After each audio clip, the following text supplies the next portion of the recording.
Healthcare is something that touches each of our lives, and in recent years, we've seen the full gamut of ideas to address healthcare costs. Here in Colorado, Governor Polis has approved a plan to institute reinsurance to spread out and minimize the risk of healthcare costs. Do you see this method or other ideas becoming part of a trend to address rising healthcare costs at the federal level?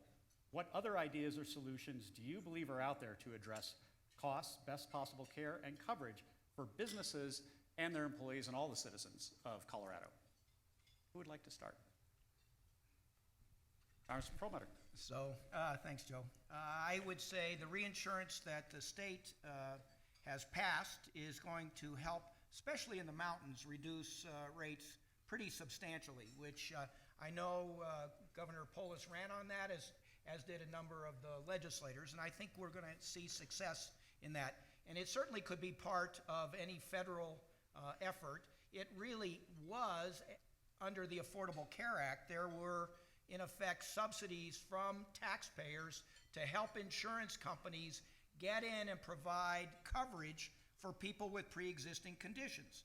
And so those insurance companies knew they were going to take a hit right out of the box, because a lot of people who hadn't been insured were now becoming part of the pool. Well, over time, the subsidies have been eliminated. I certainly didn't support that, but under the Republican Congress, they were terminated.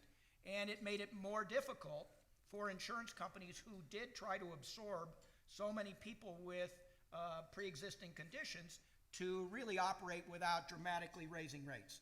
So we want to have something that's a backstop so that people with pre-existing conditions, and everybody in this room either has a pre-existing condition, has a family member with a pre-existing condition, or a good friend. It's something we dealt with and made part of the Affordable Care Act because it really is a civil right, in my opinion. But the ability to backstop, like reinsurance was taken out of the Affordable Care Act, and that's one of the things that needs to be rebuilt, and that's certainly something I'm going to work on. So I agree with Ed, and I think his articulation of why that backstop is critical is spot on. And the governor and Senator Donovan, Representative Roberts, deserve a lot of credit for their work on the reinsurance program. As Ed mentioned, I think one of the residual benefits from that really will be in the rural areas. That's where you'll feel the impact in the most acute way. I happen to represent the congressional district, as many of you know, that our governor used to represent. And in Summit County and Eagle County, other parts of our state, folks on the individual exchange are paying just incredibly high prices for health insurance, deductibles, and out-of-pocket premiums. It's hard to call the product that they are purchasing insurance. And so one of the gaps in the Affordable Care Act, I think, by virtue of the reinsurance program, will now be addressed, and we're going to see prices go down, and that's a good thing. I also would just say, to the point that Joe made earlier, this is perhaps one of the examples in which the state's federal delegation working well with Colorado leaders here locally, ultimately in order to get the waiver from the federal government. Many of us signed on to the letter. I believe the entire delegation signed on to make the case to the federal government about why Colorado's approach made a lot of sense. So there are a number of other bills. Our work isn't done. There's more for us to do in the Congress, whether it's improving the existing system, increasing the advanced premium tax credit subsidies so that more folks can access care. As I've sort of often said, I'm for any idea that moves us closer to better coverage, more affordable coverage, and more access for Coloradans across our state. I know many of the bills that we've signed on to are working their way through Diana's committee, so excited about forward movement on that front. Thank you. Well, I agree with both of my colleagues about the reinsurance issue. I was the vice chair of the Energy and Commerce Committee when we passed the Affordable Care Act, and I was the prime whip that helped get it through the House. And unfortunately, the bill that we ended up taking was the Senate bill, not the House bill, because the House bill was much better. And what we've seen since then, aside from a lot of efforts on behalf of the Trump administration and others to undermine the Affordable Care Act, we've also seen prescription drug prices rising. We've seen deductibles and premiums rising. And this is even for the vast majority of Americans who have private insurance. And so what I think our challenge now is instead of continuing to undermine the Affordable Care Act, to try to figure out ways that we can increase competition, that we can bring the cost of prescription drugs down, that we can, as my colleague said, increase access into insurance. And there are a lot of proposals out there, many of which I think would be a good idea. Right now, both the Senate Health Committee and the House Energy and Commerce Committee are in the process of putting together legislation. We hope that we can pass it on a bicameral basis, bipartisan bicameral basis, to stabilize the health care market and to begin to try to bring prices down.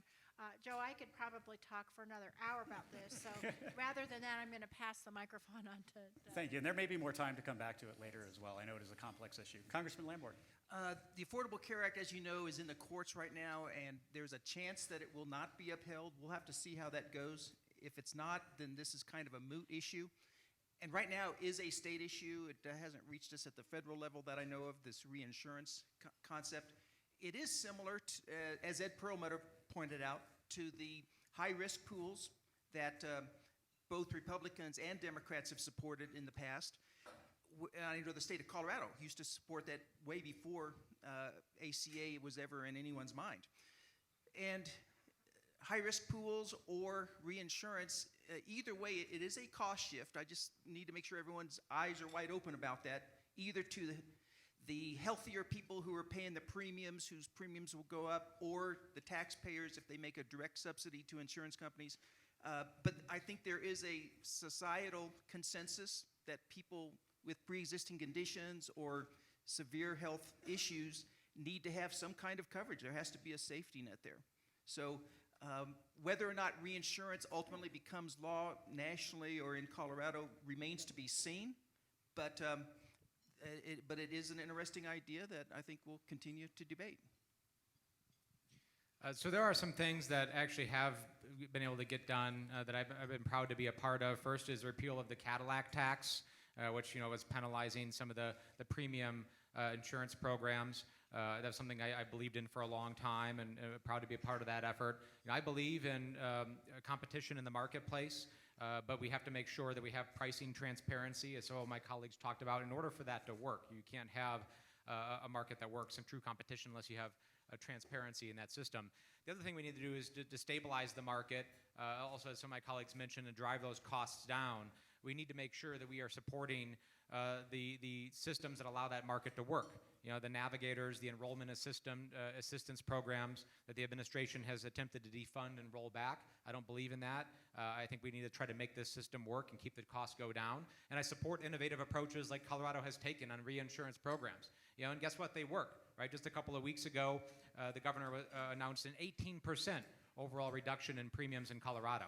That's going to make a huge difference for folks across the state. It's going to be more money in the pocket of families and people across the state, which is going to be good for our economy as well.